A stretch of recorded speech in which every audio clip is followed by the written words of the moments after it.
Assalamualaikum warahmatullahi wabarakatuh. Salam semangat Bapak Ibu hebat. Perkenalkan, saya Sarah Malia, guru SMA N2 Haro Boarding School. Saya mengampu mata pelajaran Bahasa Indonesia. Kali ini saya akan mencoba berbagi praktik baik dalam bidang literasi, khususnya membaca cepat.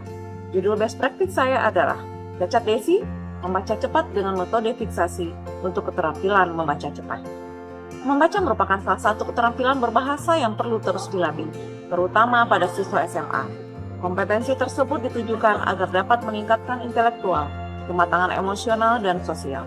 Namun tujuan yang sesungguhnya adalah agar keterampilan membaca dapat diterapkan untuk kepentingan pembelajaran, baik pada mata pelajaran Bahasa Indonesia maupun pada mata pelajaran lain.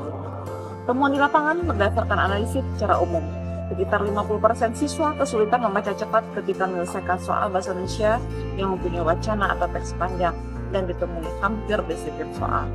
Dari 26 orang siswa kelas E1, 10 orang tidak lulus pada beberapa ujian karena masalah yang sama, yaitu ketidakcukupan waktu untuk membaca soal. Kesulitan menyelesaikan soal dan kelemahan membaca cepat ini berakibat juga pada tingkat pemahaman mereka dalam menerima informasi tertulis, baik yang diberikan guru pada saat pembelajaran berlangsung maupun dari informasi lain. Oleh karena itu, saya menilai perlu melakukan tindakan preventif untuk mengatasi, yaitu dengan penerapan metode fiksasi. Metode fiksasi adalah metode membaca cepat yang melatih gerakan mata. Pada prinsipnya, semua latihan yang menggunakan gerak mata merupakan metode fiksasi. Kali ini saya menerapkan 4 pola metode fiksasi, yaitu pola dengan aplikasi edukasi, yaitu aplikasi GIM untuk latihan mata, pola latihan persepsi, teks bergerak, dan pemahaman paragraf. Bismillahirrahmanirrahim. Assalamualaikum warahmatullahi wabarakatuh. Waalaikumsalam warahmatullahi wabarakatuh. Apa kabar anak ibu, sehat? Siap, alhamdulillah sehat. Inti ya. Tetap semangat kan sore ini? Semangat. Anak ibu sudah makan siang? Sudah. Baik, anak ibu, hari ini kita akan belajar tentang membaca cepat. Sebelumnya pernah melakukan ini? Membaca adalah termasuk salah satu keterampilan berbahasa. Apalagi ada menulis, ada menyimak, ada berbicara. Namanya keterampilan harus dilatih. Kita ketemu situasi yang harusnya kita membaca kapan saja. Pada menyelesaikan soal, tugas, kapan lagi? Kapan kita harus menangkap informasi dengan cepat? Pada saat guru memberikan perintah, kamu harus mencerna dengan cepat nggak sih? Ya. Pada saat itu kita harus mencerna dengan cepat. Yang kedua, pada saat kita menonton televisi, ada teks-teks yang berjalan, running text, kita harus membaca dengan cepat kan? Ya.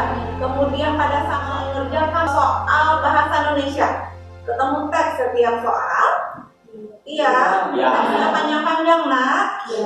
Di matematika ada yang harus kita baca? Ada.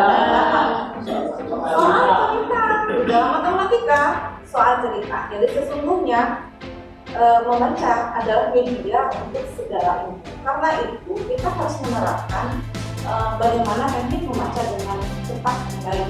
Ada 2 prinsip dalam baca cepat anak ibu.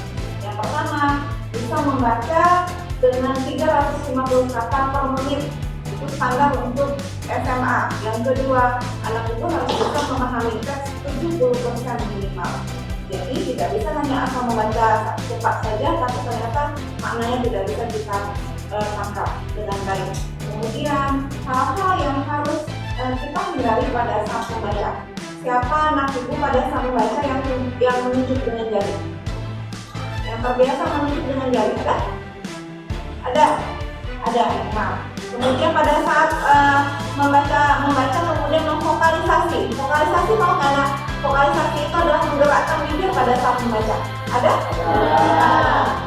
Ibu, ternyata hal itu adalah hal yang dilarang pada saat kita membaca cepat. Kenapa? Karena gerak fisik itu menghambat dari gerak otak kita. Gerak otak itu pasti lebih cepat dibandingkan dengan gerak fisik. Karena itu hindari gerak fisik. Lalu dengan cara apa kita melatihnya? Dengan cara fiksasi. Kalau kita tahu yang dimaksud dengan fiksasi adalah melatih gerakan mata. Jadi hanya dengan mata tetap fisik, tapi dia pasti lebih cepat dibandingkan dengan gerak fisik yang lainnya. Jadi mari kita coba untuk tes pertama. Jadi anak ibu akan ketemu 4 pola nanti pada tes ini. Tes yang pertama adalah dengan pola persepsi, yaitu lihat ada beberapa soal di masing-masing mejanya. Jangan dibuka dulu. Di masing-masing meja anak ibu ada 6 soal yang sudah dinomori, soal 1 sampai soal 6. Sudah ketemu soalnya? Baik, nah sekarang yang harus kita terapkan adalah anak itu tidak boleh berlaku curang, karena kita sebenarnya untuk meningkatkan keterampilan membaca. Jadi silakan dinilai menurut timer yang sudah ada di komputer masing-masing. Sudah ada nggak timernya? Sudah. Jadi pada saat membaca, klik timer berapa menit dan berapa detik yang kamu butuhkan untuk menyelesaikan soal itu. Paham? Nah, yuk kita mulai. Semua silakan dibuka soal nomor 1. Soal ya.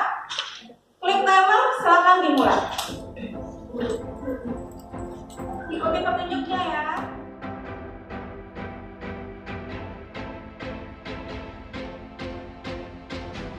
Selesai untuk lembaran pertama. Terima kasih, silakan sisihkan di sebelah kanannya kertas yang sudah selesai untuk soal nomor 1. Baik, ambil lembar soal nomor 2.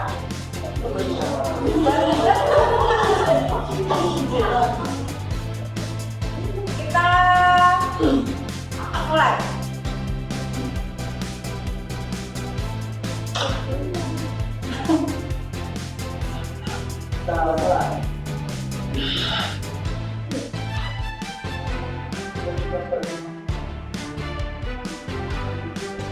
Terapkan yang sudah diajarkan tadi, lokalisasi dilarang. Lanjut.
Menggunakan gerak mata ya. Nah, anak ibu, mari kita refleksi apa yang kamu dapatkan hari ini. Siapa yang bertanya? Saya yang bertanya? Mari kita akhiri dengan bacakan hamdalah. Semoga setelah ini kita bisa melatih kecepatan baca kita. Walaupun kita tidak dites dan atau tidak ada timer ya, selalu dilatih untuk setiap kesempatan dan setiap waktu. Mari kita akhiri dengan doa kafaratul majlis. Saya Eli Marlina SPD, Kepala SMA N2 Harau Boarding School. Saya sangat mengapresiasi apa yang telah dilakukan oleh Ibu Yosa Ramalia sebagai guru mapel bahasa Indonesia. Dengan ide-ide yang penuh inovatif dan inspiratif, mampu memecahkan permasalahan yang ditemui pada siswa.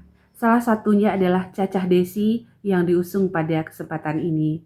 Moga dengan adanya GTK inspiratif mampu meningkatkan kualitas guru dan kualitas pendidikan di Indonesia pada umumnya. Sebelumnya saya belum tahu mengenai tentang metode cara membaca cepat. Tapi setelah saya mengikuti pembelajaran hari ini, saya lebih tahu bahwa cara membaca cepat itu penting dan harus dibiasakan. Bagi saya metode ini sangat bermanfaat karena menurut saya bagi metode ini saya juga merasakan manfaatnya ketika saya membaca ringkasan berita di televisi, saya bisa membacanya dengan lebih cepat.